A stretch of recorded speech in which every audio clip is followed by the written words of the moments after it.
Welcome back to Post Smut Clarity. It's a Smut Curious book club with two best friends, two best buddies, me, Hiram, and Nettie. Well, that sounds like three buddies. It's me and Nettie. For this episode, we read Caught Up by Navessa Allen. It's a second book in the series. Do you know the name of the series off the top of your head? Did you give it a name? I don't think it has a name yet. Okay. Yeah, I don't think it has a name yet. I don't think so. But the first book is Lights Out, which we have read and we loved. It was a great book, super fun. This probably is my second top in that book series so far. Probably my top. Yeah, I book really so did far, like it. Yeah. That was a good one. That was a really good one. All right, so two main characters: Nico Trucci, who is a mob cleanup guy's son. So there's a big mob background. This is a mob-esque book. And then the female character is Lauren. Grew up in the same neighborhood, but not mob-tied. And so the story starts way back in high school. They have this very exciting spark up of a relationship. It is passionate. It is awesome. They both love it. And out of nowhere, we have this like rift, and one of her friends finds her diary. Her friend was also interested in Nico, and she exposes this relationship to the world. And Nico ends up denying the fact that they were ever in a relationship. And so we go through this.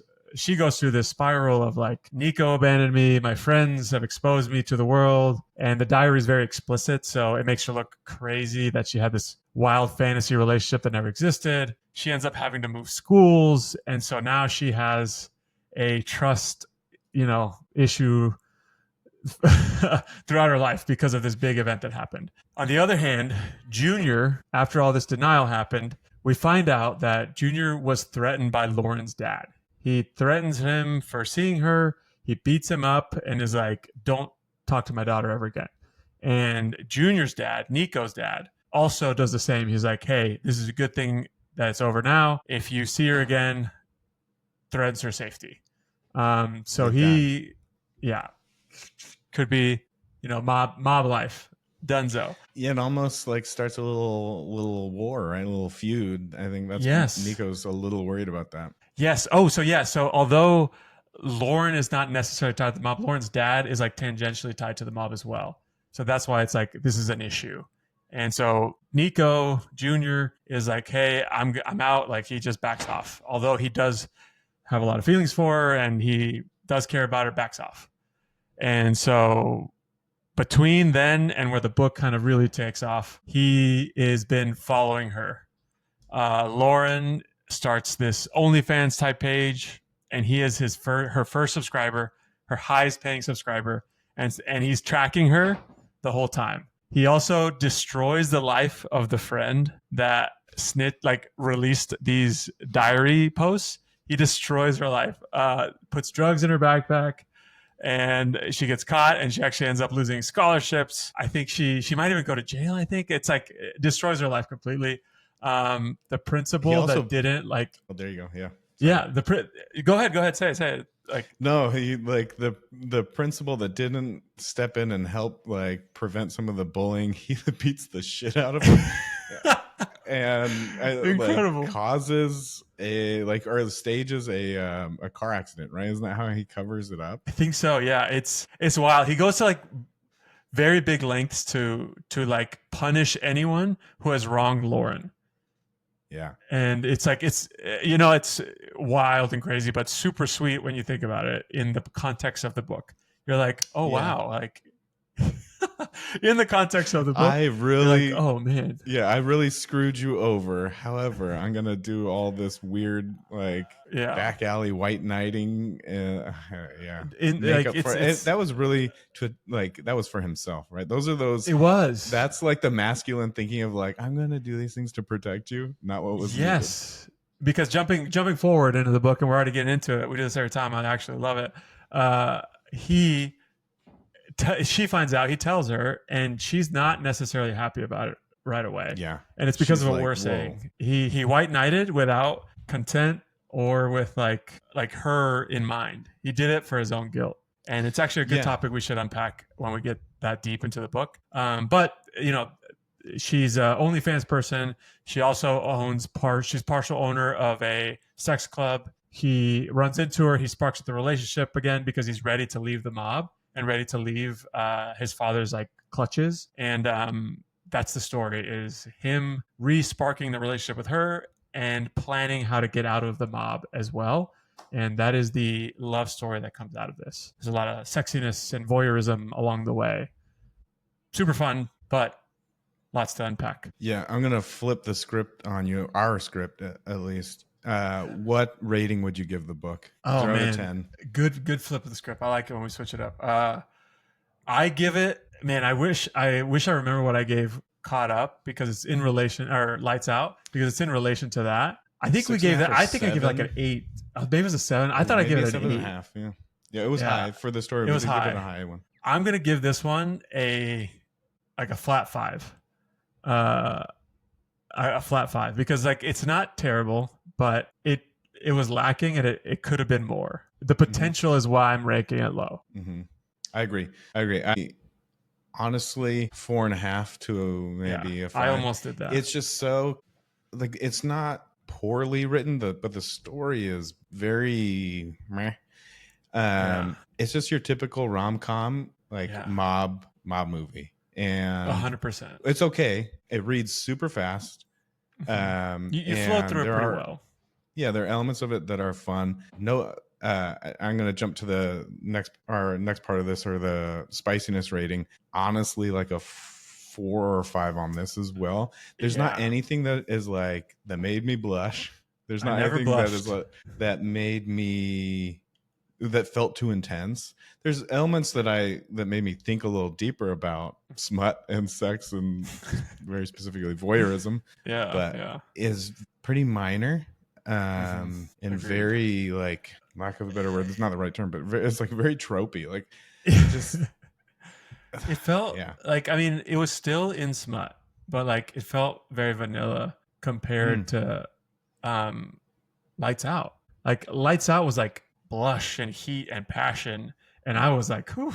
And then this one, even the most extreme scenes were like, yeah, that was sex. Like, right? Like it didn't push the boundaries when it had the opportunity to, with like voyeurism being involved.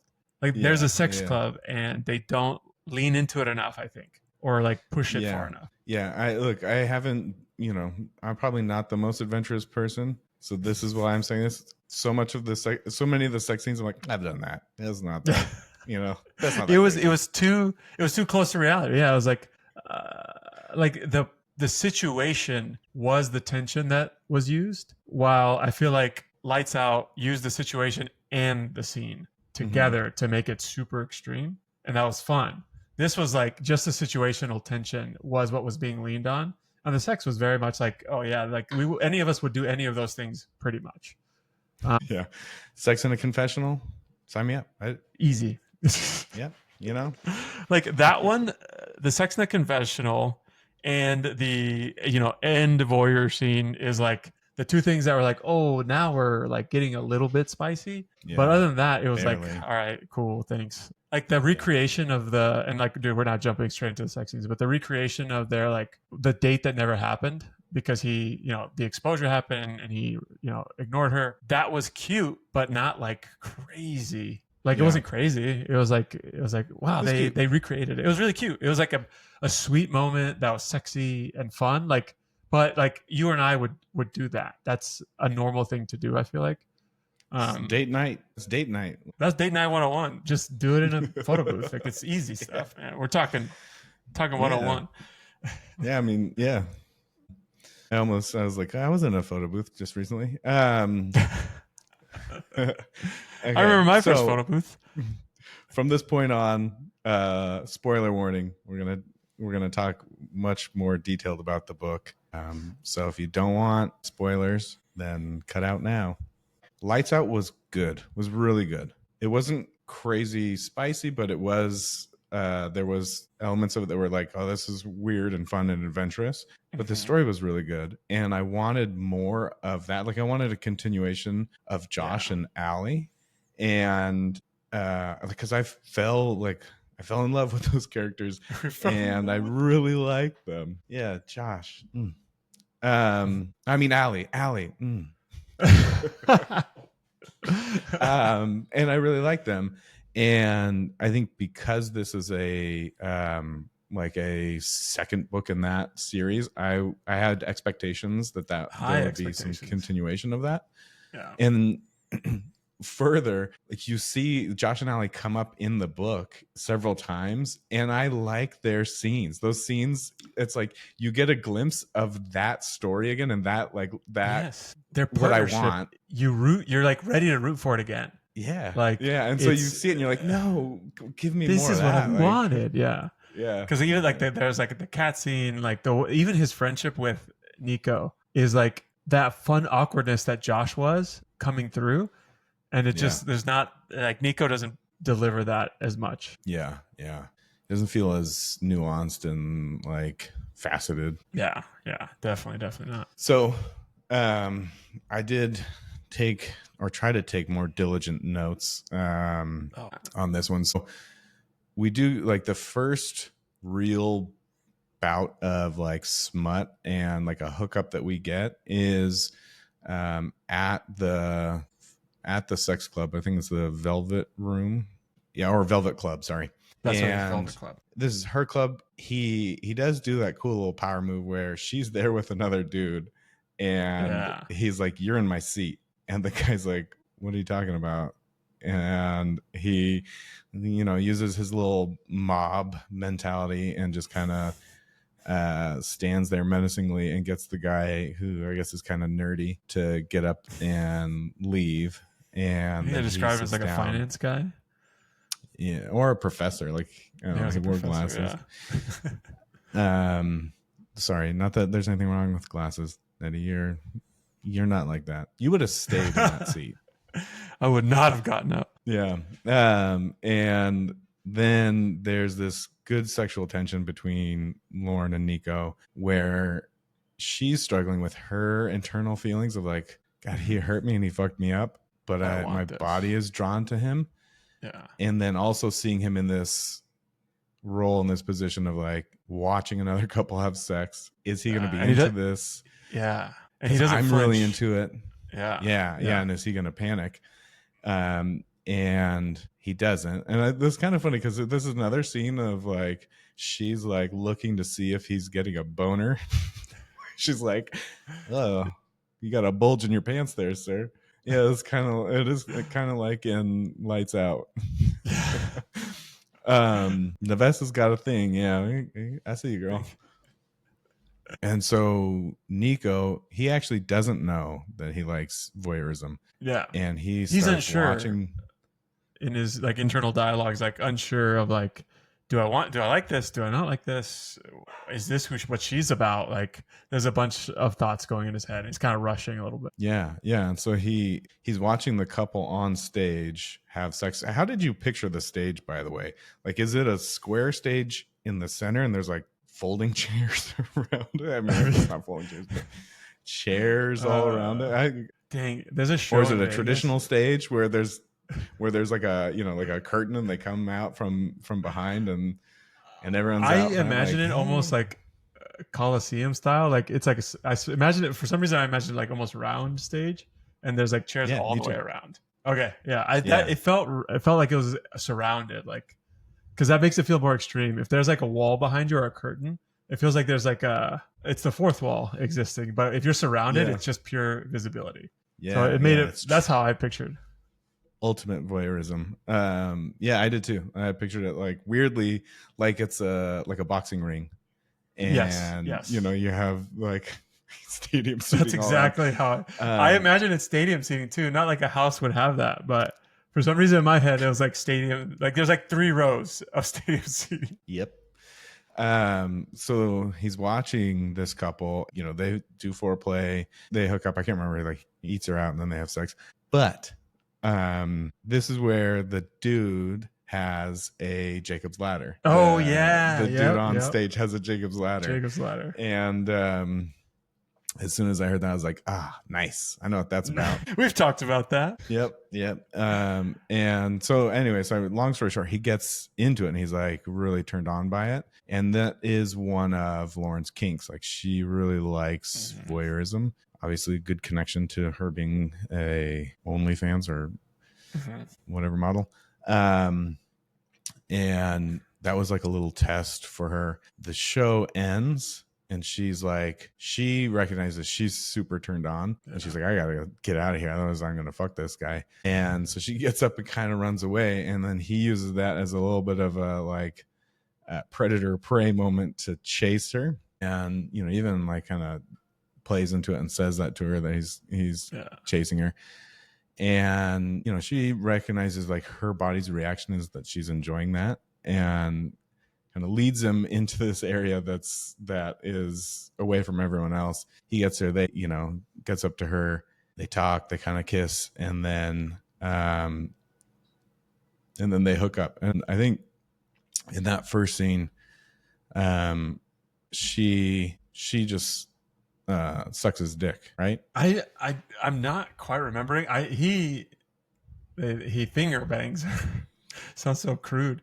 Yes, no, she doesn't. She wants to. Sorry, that's why. Yeah, she's like a little. And sorry, I'm jumping in. Like a little bit of like a flashback. He's been watching her do the OnlyFans thing. So he's been watching her please herself. Like he knows her buttons, and she doesn't know that. And so that's like I think a key thing, and part of like which makes him like super sexy or like really powerful in the situation is he knows her buttons, and so he's able to like make her come really fast because he's like, I know this, I know that, and he's doing the thing, and she's like can't believe how good it is. And I think that's a key part of this one is because he's watched so much, and he mentions that.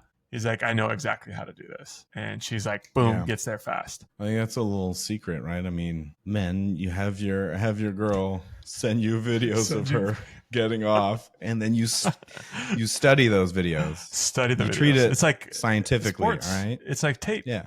You watch your tape.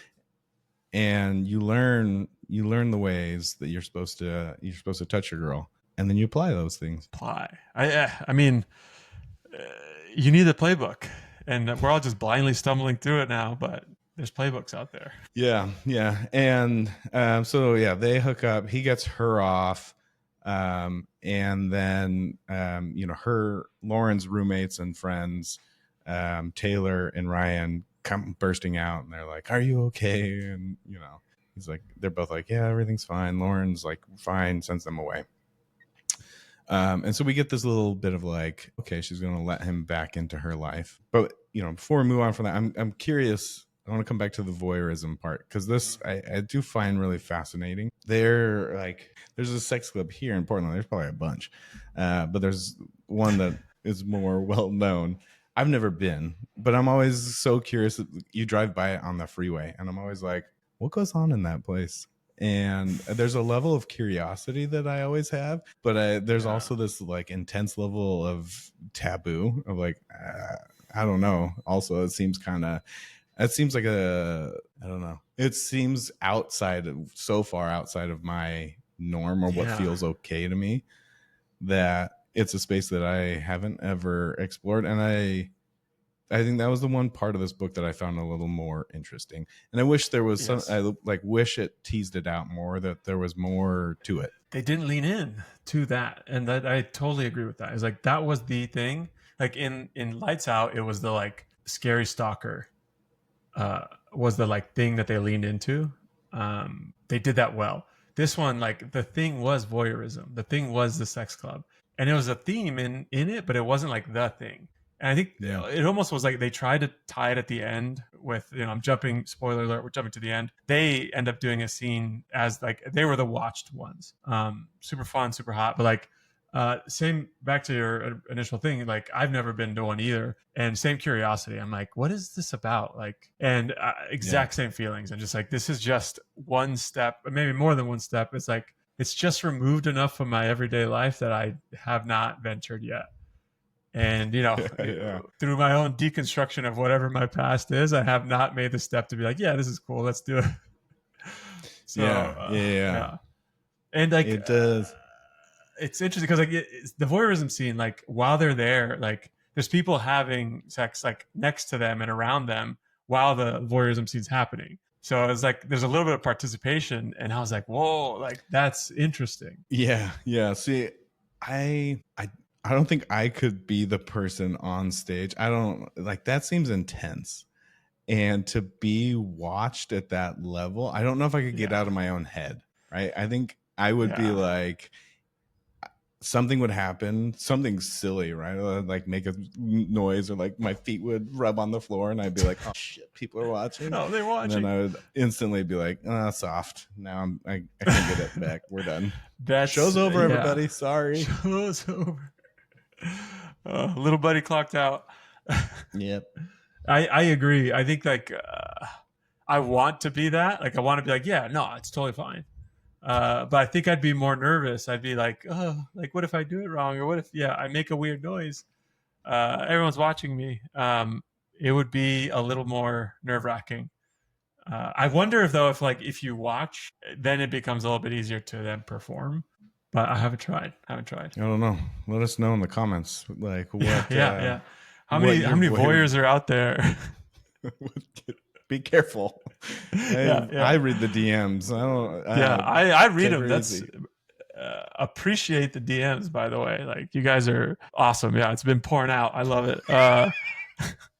But yeah, no, I'm curious what people's like voyeur journey, their experience with this. Yeah. I mean, being the watcher or the performer or the watched. I wonder if it's like, is it a one-way street? Or I mean, they obviously like both, right, in the story, so it's not a one-way street. But I wonder if people lean one way or the other. Like we like to be watched, or we like to watch. Then there's also levels of voyeurism, right? Where it's like there's wanted and accepted voyeurism, and then there's the unwanted and the like peeping tom voyeurism. Which that's the trench coat style. That's just flashing. I don't think you can call that voyeurism. That's forced voyeurism. It's not voyeurism. Well, there's different like the the infamous cuck chair in a hotel, right? Like there's different versions of it. Whereas like you're watching your partner being having sex with someone else, like that's a type of it, right? Like, and this is very different than that. It's two partners doing it, and you're just watching with your partner. So it's like there's so many levels to it, and that's I think like there's a bunch of room to explore here, and we didn't get anything really. Yeah. The cuck chair thing, that one I had no idea about it. This is like several years ago, and I feel like I even had a chair in my room like that, and it's like I read it somewhere else, and I was like, oh my god, I gotta get rid of that chair. That's so funny. It's funny how like it's now like every hotel has one, and it's hilarious every time. It's like there is a cuck chair there. There is. That one. Yeah, I could never watch anyone with my partner. That would crush me. I'm not that person. I'm not that guy, pal. Not that guy. Yeah, me neither. No yucking the yum. No yucking. Yeah, not yucking the yum. Just not my yum. Nope. Yeah, and I'll chalk it up to strength. Like I don't have the strength for it. No. We have talked about this. I don't think. I'm happy to say I'm not confident enough to do it. Like that's more than likely it, right? It's like a confidence thing. I don't have it. I'm not ready for it. Not ready for it. But keep going. I interrupted you. No, you're good. I was just gonna say that. So that's the first like sex scene. It's at the Velvet Club. The next time they hook up is at the arcade. They recreate the date that never happened. Yeah. So after that initial one at the Velvet Club, Nico lies to her, and then she kind of catches him in that lie, and they have this moment where they're like, it's gonna pull them apart, and he realizes he has to be completely honest with her and absolutely everything, almost everything, but realizes that like he has to, like, no BS, he's gonna tell her everything. And that's then when she finds out he's her number one and first sub, and that crushes her, which understandably so. That would freak me out. That would really freak me out. Yeah. And this is another thing. I think like with Lights Out, the stalking was kind of cute. It was kind of like, okay, that's totally fine. This one was like, yeah, dude, you definitely crossed some gnarly lines here. And well, it was super intimate, right? Like he was asking for like custom stuff, right? And like, so like she had a relationship with this anonymous person, and that was a built relationship. And then it come to find that it was this, those two worlds collided. One she hated, one that she was actually fond of. They crashed together, and that destroyed the whole thing, right? While like the stalking in Lights Out was like building to something. There was no like prior relationship or anything else around it. It was just like it built together towards something better. While this one was like almost a negative. Yeah, there's active deception and lying that had to happen as part of the stalking, which I think that's what both of us are responding to, where it's like, well, that does not feel good. Yeah. And it wasn't positively received. It wasn't positively received. Not initially. She changes her mind about it. That's fair. Yeah. Because she takes this lens of like, well, he's protecting me. Yeah. And she really likes that. And so she kind of changes her mind about it. But it does nearly like break them up. And it does, like, they go through a little bit of like a traditional rom-com kind of story of like, not like, I love you, but I'm mad at you. I'm gonna make you chase me in a weird way, and then we're gonna. Do you remember we called that out in Lights Out, that they didn't do that, and that she didn't do that, and that's why that was so good. Is it wasn't like a miscommunication rom-com, and that's why that book was done so well. Is like communication was really good between them, and they never like felt like they missed each other. They were just like, I'm not happy. Here's why. Hey, I'm going to fix it. And like they communicated really well. This one was traditional rom-com. They missed each other. And she's like, if you only understood why. And then he's like, I can't tell you why. You wouldn't understand. And it's like, oh, we have seen this movie before. Like, come on, let's do something different. So I totally agree. Yeah. And even then, like they do another miscommunication where like they're jiving, things are going really well with them, but then he says something that then she feels like he's judging her about being an OnlyFans model and living this lifestyle. And then she's like, gets all hurt. Understandably, she gets hurt. Like that would be terrible, but he wasn't doing that. So, it was an issue of miscommunication, misunderstanding each other. He says something like, what are you going to do after this? Like, he kind of was like, what are you gonna do when you're like, you want to have kids and stuff? And like, you can see like the innocence in the statement, but like from her perspective, I was like, oh, so you think this isn't a real job? You think I'm just like doing whatever right now and it's gonna change? So she doesn't take it well. Yeah, he's like, what are you gonna do when you're old? And she's like, yeah, I'm gonna keep I'm gonna keep flapping these beef curtains for everybody. What are you talking about? This train don't stop. And like this is where Josh actually, like in a good Josh fashion, he comes to him and is like, you got to tell her what you really meant, that you don't care about that and that you're actually happy. She can keep doing it forever if she wants. And so like Josh is such a good communicator that he even comes into this book to fix the communication here. So just saying, Josh, good role model for communication. Bring back more Josh, please. Bring back Josh. And so the way that Nico gets Lauren to like talk and to work things out. Remember, he DMs her on the OnlyFans site and it pays her. Or it's an offer. He sends an offer and it's I think he escalates the offer, but it ends up being $7,000 to to meet him.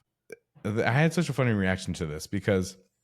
And this is another thing that I wish like would have been explored a bit more, but she sees that message for the $7,000 to meet him, and she's like, "Oh my God, $7,000 is so much money! Like I could do so much with this." And in my head, I'm like, $7,000, like it's a lot of money, but this thing in the context of like she's a big OF creator supposedly. She's right? And then like the stories she's making lots of money. Yeah, she's bought into this Velvet Club. At some point, he does like math in his head, and he's like, she's got to be clearing more than like $300,000, $400,000 a year. And so this whole reaction of like, whoa, $7,000. It But was and like, she mentions really? it as it's the highest request she's had, I think. Yeah. Which maybe that's the surprise is like she works on volume, and so whoa, like this is a big number for one thing. So maybe, Quantity but I over agree with you. It quality. was like she was like, I could pay 6 months rent with $7,000. It's like your rent's not that low. Yeah, no way. Because they talk about living in a nice place. Yeah, But I guess they split. I don't know. It threw me. It made me in my notes. I was like, "Am I jaded? Like yeah. $7,000 doesn't feel like a lot of money. It's gonna take a lot more for me to show you the brown starfish. I don't know, Nico." Nico, I'm not meeting you for $7,000. Yeah, he wants to meet my brown starfish. What does that mean? It's funny because it's a long debate of like, should I meet him? He knows the rules. I don't meet my clients, and it's like, well, yeah, it was kind of overdrawn that fight in her head, and she's talking Yeah, to I think it's Ryan.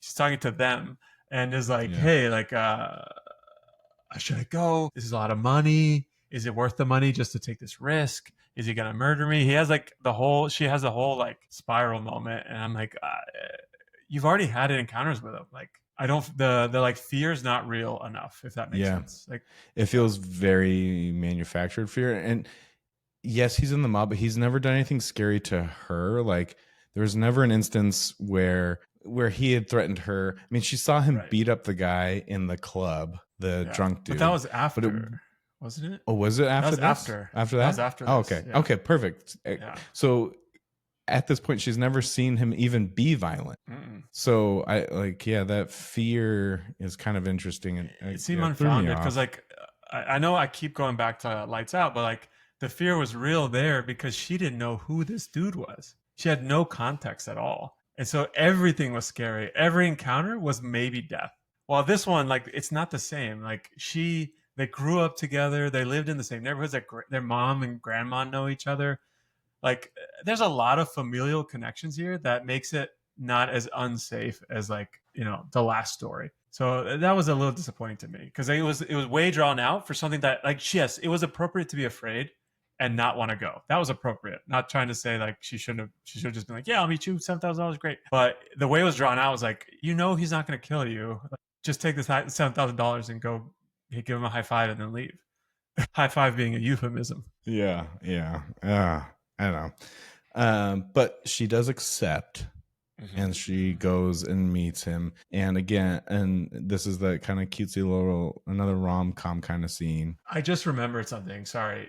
The reason she finds out about him being the sub is through this message. So she doesn't know. He sends the 5 and is like, let's meet here. And then he sends a picture of the diary entry about this event that was supposed to happen. And that's when she connects the dots. She's like, this is fucking Nico. He's Nico the whole time. And so like that's why it's a little bit more of a spiral. And I think I can kind of take back a little bit of what we said. But it's still a little like, oh, it's Nico, you know who he is, blah, blah, blah. But that's how this all gets exposed. And he's trying to be honest with this, right? Like he's like, it's me. I've been following you this whole time. I've been paying for all this stuff. Let's meet. Let's finish this story kind of thing, which is pretty cute, to be honest. Right. Sorry. Ooh, super important. That is a good detail. And we read this book. We finished it a couple of weeks ago. We meant to record right away, but life kind of got in the way. We did. We almost got to do it in person. That would have been cool, but we didn't have time. No, you forgot to bring the mics. Be honest. That's why. That's exactly why. Damn it. Would have been so cool. But yeah, that was the kicker. But keep going. Okay. Yeah. So they go to the club, or not the club, sorry. They go to the arcade and they go back to this photo booth. And it is, credit where credit's due. It's a cute scene. It would get me, I'd be like, all right. 100% good. I'll pull it up for you, Nico. So then they do hook up in the photo booth, and that then is where Lauren finally is like, I'm gonna suck his dick because that's what I've been craving, a little Italian sausage. And Italian sausage. It's pretty quick. That scene is pretty quick. It's short, and like her friends are outside the arcade for her safety, and it's like it's almost meant to be like a tease to the next thing. But I think it should have been a bigger moment. I think it should have been a bigger moment. Yeah, because in my mind, it was a big deal because it was her more or less being like, okay, I'm gonna give you a real try. Like I am willing to let you back in. Yes, you're right. Because prior to this, like you could chalk up the sex club, and she talks about it in her inner monologue, or is like, I was just horny and yeah. He caught me at the right moment. Never gonna do it again. Yeah, but this represented far more. And so the romantic side of me was like, does it? Like, you're not gonna play this up a little? Give me a little more? Yeah. It just gave me a taste. I want the whole thing. Yeah. They do a little bit of that, like, you couldn't call it edging because he comes, but they do that, like, oh, maybe we'll have penetrative sex, maybe we're gonna do it. We're just gonna. I think we can jump to it. The confessional sex scene. Is there anything else you want to jump in before? No. Dude, the confessional sex scene was like, it's good, but also like, it's like, I'm just gonna put the tip in and sit here. Like, we're just gonna lock in right here. It's still a hot scene, so I'm not saying like it was like, oh, pish posh, but like very hot scene. But it was like, I'm just a tip, and we're gonna sit here and not make noise in the confessional booth. Hey, that is kind of hot though. Like, oh, it's 100% hot. It is, and it was like edging in the sense of like they both wanted more the whole time, but they're like, we can't do it. So it is sexy, and it was good. It was one of the better scenes, I would say, in the whole book. Right before that scene, Lauren is talking to her grandma, who is an OG slut, and her grandma's like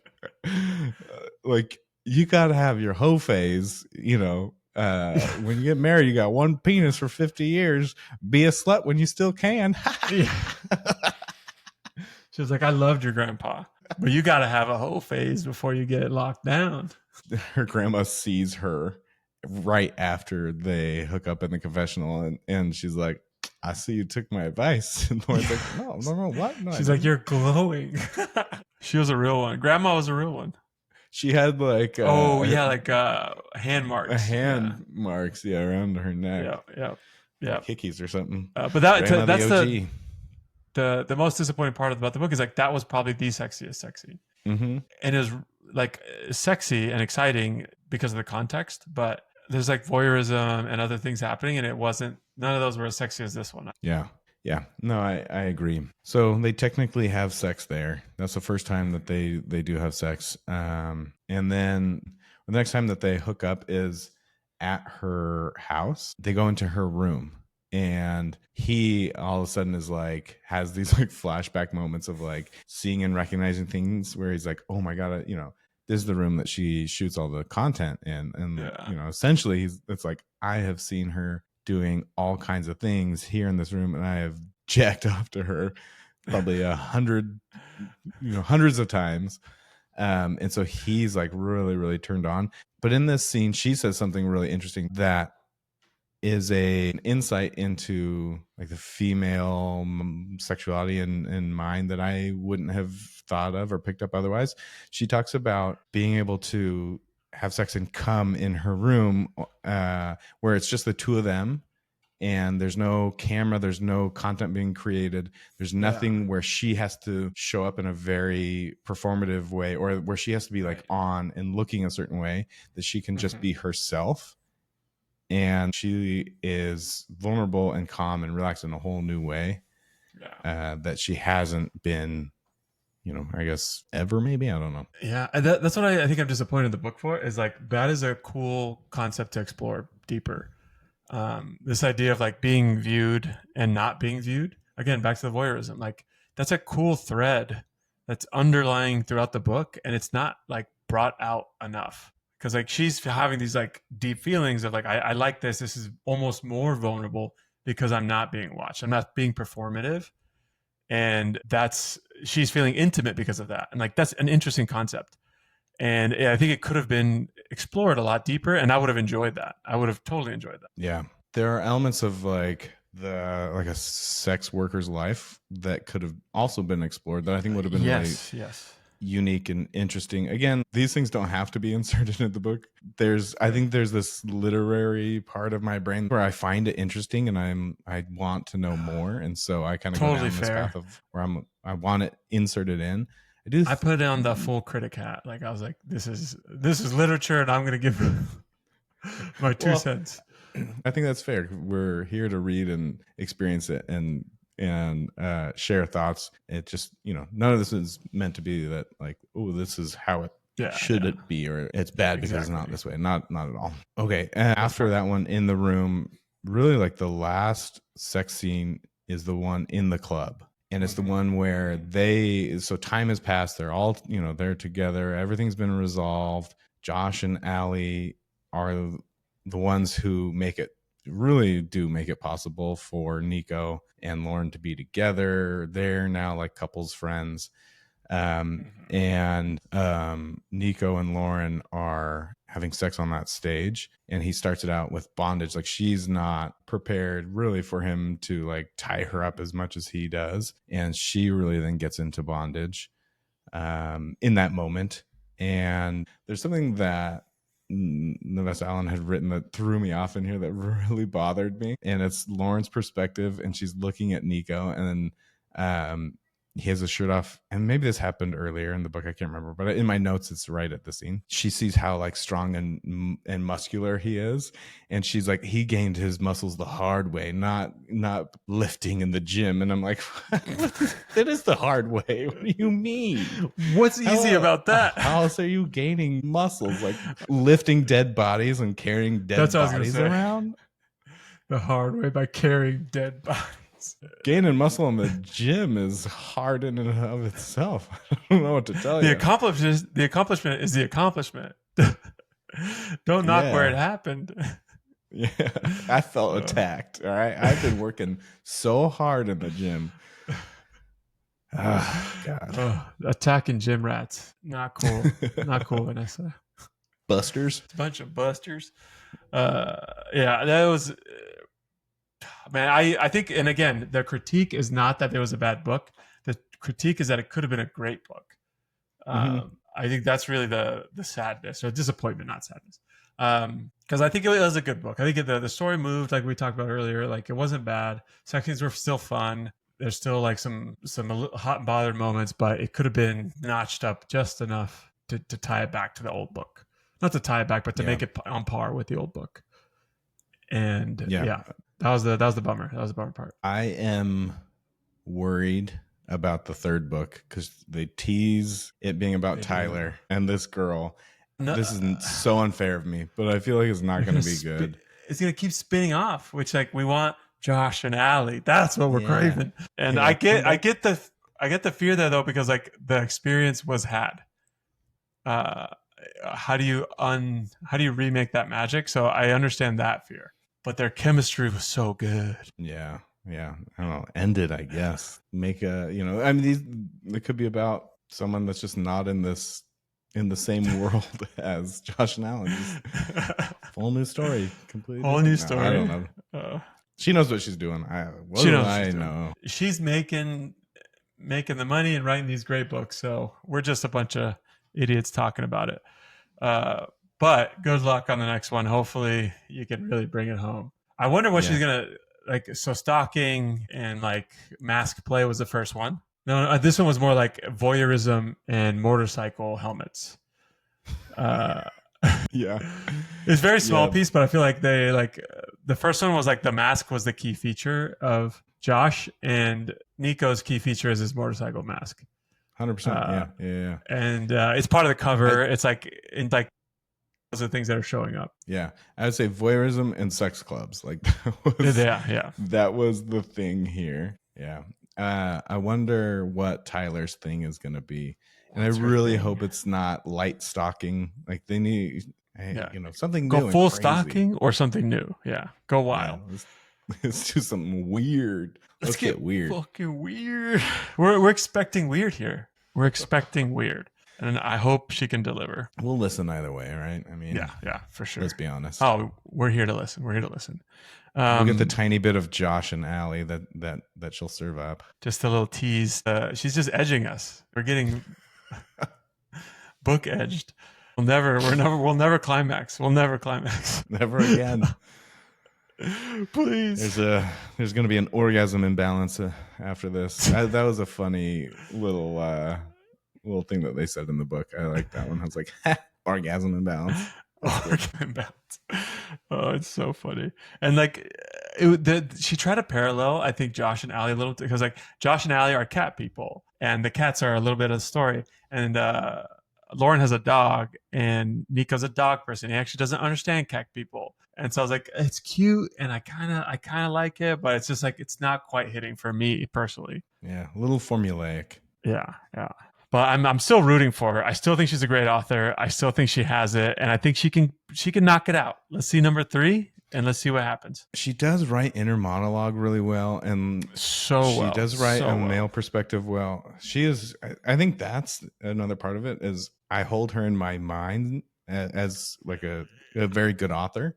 Yes. And so then this critique comes from the heart, because it's like, hey, like, I believe in you. I take this back, because the next thing I was going to say was meet my expectations, which is fucked up. And I think we're gotta end it on that. Oh God. We have high hopes for you. I need to go to a confessional and unload some sins. Go confess. The main thing I want to say is like, we do have some suggestions in the comments for books you should read, and I think we're going to pick one of those. So we'll let you know what it is. We have one locked and loaded actually from